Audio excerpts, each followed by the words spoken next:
భారతదేశపు మహాగ్రంథాలు, కావ్యాల సంపూర్ణ సంకలనం. సబ్స్క్రైబ్ చేయండి. తిలక్. నిరాశ చెందవలదు దేవి. తమరు మమ్మ పొందుట కొరకు తపమాచరించారు. తమరు మమ్మ అవశ్యం పొందుతారు. ఎందుకంటే ఎవరి తపోబలము వ్యర్థము కాజాలదు.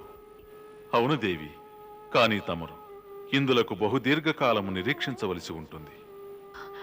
నేను నిరీక్షించదను పరంధామా. ఆ సమయము వరకు ఏకాంతములో తమకై తపమాచరించెదను. మేము కలియుగమున కల్కి అవతారము ధరించెదం. అప్పుడు తమ మనోభీష్టము సంపూర్ణమవుతుంది. తమరి ఈ ఓదార్పునకు శతకోటి ధన్యవాదములు పరంధామా. ఇక నేను నా సాంసారిక లక్ష్యపూర్తి తదనంతరము తమ తపస్సులో నిరంతరము వినీలమగుదును. దేవి, తమ ఈ తపస్సు కొరకు మేము తమకొక ప్రదేశమును సూచించదము. అవశ్యము స్వామి. ఇక్కడకు దూరంగా ఉత్తరాన త్రికూట పర్వతము కలదు.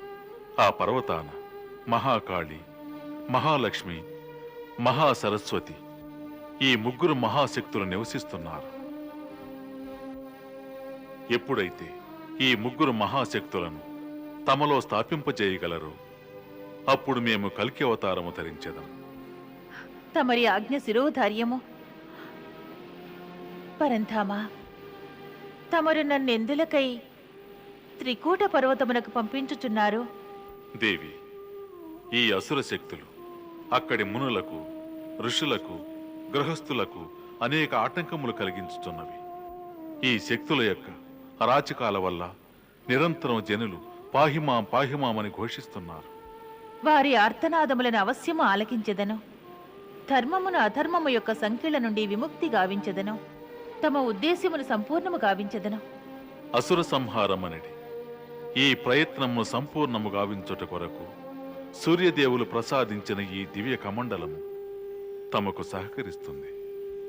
అయినను పరంధామా, ఈ లక్ష్యమును సంపూర్ణము గావించుటలో నాకు తమ యొక్క ఆశీర్వాదము అవశ్యమగును. తమరిక తక్షణమే త్రికూట పర్వతమునకు వెళ్ళవలెను. యశస్వీ భవ. త్రికోట పర్వతమో? పరంధామా, తమరు నా తపస్సును సఫలము కావించినారు. తమకు ధన్యవాదములు పరంధామా, తమకు ధన్యవాదములు. త్రికూట పర్వతముపై నా తపస్సును కూడా సఫలము కావించండి పరంధామా, సఫలము కావించండి. ఓం విష్ణవే నమః. ఓం విష్ణవే నమః. విష్ణవే నమః. ఓం విష్ణవే నమః. అటు వీక్షింపము భోజదేవ. ధరిత్రిపై సూర్యుడు ఉదయించున్నట్లుగా గోచరించుతున్నది. సోమనాథ, ఆ ప్రకాశము ఆశ్చర్యము గొలుపుతున్నది. ఓం విష్ణవే నమః. ఆ నారిని వీక్షింపము. ఒక స్త్రీ అయ్యుండి వనంలో ఇటువంటి ఘోర తపమాచరించుతున్నది. త్రిపుండాచార్యులకు ఈ విషయము తెలియజేయవలను. ఒక స్త్రీ తపమాచరించడం వీక్షించిన వారికి ఆశ్చర్యం కలుగును. పద పద. ఇది ఆశ్చర్యకరమైన విషయం. ఒక స్త్రీ తపమాచరించవలదు. ఇది తత్వ విధానమునకే వ్యతిరేకము. ఇటులనే స్త్రీలు కూడా విరాగులై తపస్సులో లీనమైనచో గృహధర్మము వ్యర్థమగును.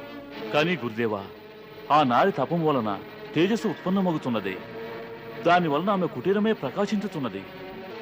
తపస్సుతో అటువంటి తేజము వ్యాపించుట అసంభవము. తమరే స్వయంగా వెడలి తమ నేత్రములతో వీక్షించండి గురుదేవా. తమరికే విశ్వాసము కలుగును. మేము ఆ స్త్రీని అవశ్యము కలుసుకొనిదము. విష్ణువే నమః. గురుదేవ, అటు వీక్షించండి. ఆ యువకన్య అయిన తపస్విని ఆకాశం నుండి వెలువడిన కాంతి కణము వలె గోచరించుచున్నది. మూర్ఖుడా, ఎవరి తపో ప్రకాశము అటుల వ్యాపించదు. ఈమె తపస్విని కాదు, ఇది మాయాజాలము. ఈ మాయావిని జనులను తన వైపు ఆకర్షితులను గావించుకున్నట్టుకు వ్యాపింపజేసినది. నేను తక్షణమే ఆమె ఇంద్రజాలమును ఛేదించెదను. విష్ణువే నమః.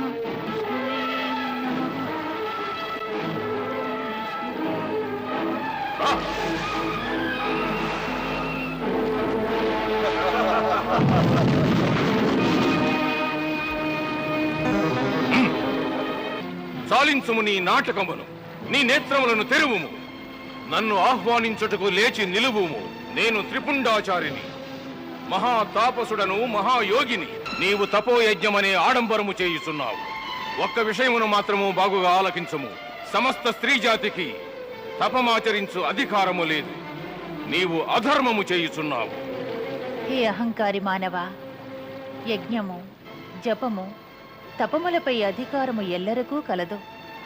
అందు స్త్రీ పురుషులనడి భేదభావము ఎటులుండగలదు? నా వంటి మహాతపస్వి, మహాజ్ఞానికి జ్ఞానము బోధించుచున్నావా? లేదు వత్స, నీ యొక్క అజ్ఞానమును తొలగించదలచినాను. మాయావిని! ఎవరైతే ఒక యోగిని మాయావినిగా భావించెదరో వారిని ఇంకెటుల వచించగలము? ఇక నీ వద్ద ఎంత జ్ఞానము గలదో విశదమగును. అటులైనచో వచింపుము. యజ్ఞము యొక్క అర్థమేమిటో? మనస్సును అదుపులో ఉంచుకొనుట మరియు కాంక్షలకు అధీనులు కాకపోవుటయే యజ్ఞము.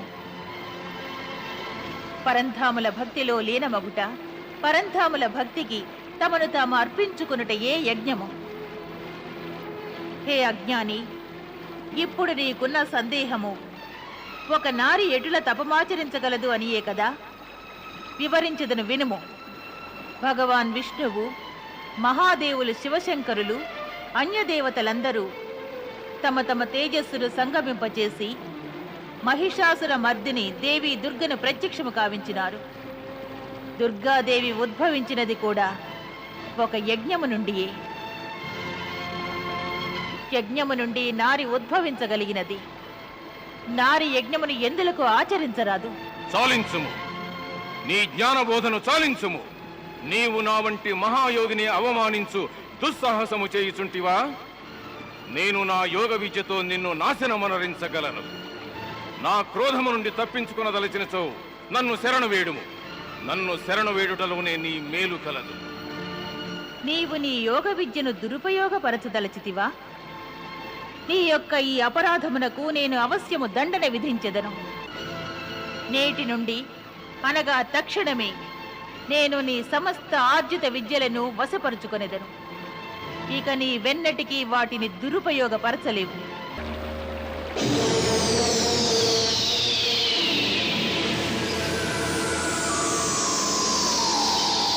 ఇక నీవు నీ సమస్త శక్తులను కోల్పోయి నిరాశ్రయుడవైనావు.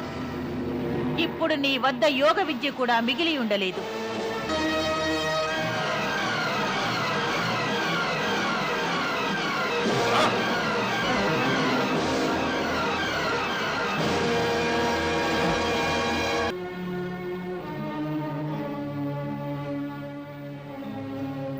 నన్ను క్షమించండి మాత, నన్ను క్షమించండి.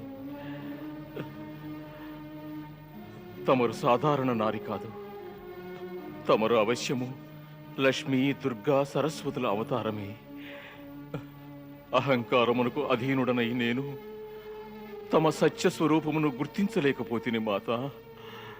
నన్ను క్షమించండి మాత, నన్ను క్షమించండి. హే మాత, ఈ అహంకారమే సమస్త అజ్ఞానములకు మూలము. ఇది తెలిసియు నా సిద్ధుల కారణముగా నన్ను నేను సర్వశ్రేష్ఠ యోగిగా భావించుకునినాను. ఇతరులను తుచ్చులుగా భావించినాను. తమరు నా నేత్రములను తెరిపించినారు. నా అహంకారమును తమరు నాశనము చేసినారు మాత. తమరు నాకు బోధించిన బోధ వలన మాత, తెలిసో తెలియకో తమరు నాకు గురువైనారు మాత. నన్ను తమ శిష్యునిగా స్వీకరించండి మాత, నన్ను తమ శిష్యునిగా స్వీకరించండి. నాకు మార్గదర్శనం గావించండి మాత. నా అహంకారాంధకారమును తొలగించండి మాత, తొలగించండి. హే ఆచార్య త్రిపుండ, అజ్ఞానమును దూరము చేసుకున దలచినచో ప్రప్రథమముగా తమరు సూర్యదేవుల ఆదర్శమును అనుసరించవలెను. సూర్యదేవుల నుండి ప్రేరణ పొందండి. ఏ విధముగా సూర్యదేవులు తమ కిరణములతో సంపూర్ణ లోకములను ప్రకాశింపజేయుచున్నారో అదే విధముగా తమరు తమ జ్ఞానజ్యోతిని సంపూర్ణముగా ప్రకాశింపజేయవలెను. జ్ఞానము శిష్యుల నుండి లభించినను దానిని స్వీకరించవలెను. సదా జ్ఞప్తి అందుంచుకొనుము. జ్ఞానము పంచుట వలన వృద్ధి చెందును, క్షీణించదు. ఆజ్ఞ గురుదేవా. హే త్రిపుండాచార్య, నేను వశపరుచుకునిన తమరి సకల విద్యలను తిరిగి ప్రసాదించెదను.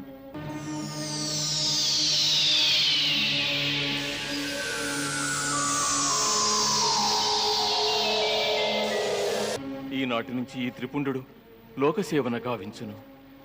భక్తి మార్గమును ప్రచారము చేయును మాత. జ్ఞానమును వ్యాపింపజేయును. నన్ను ఆశీర్వదించండి మాత.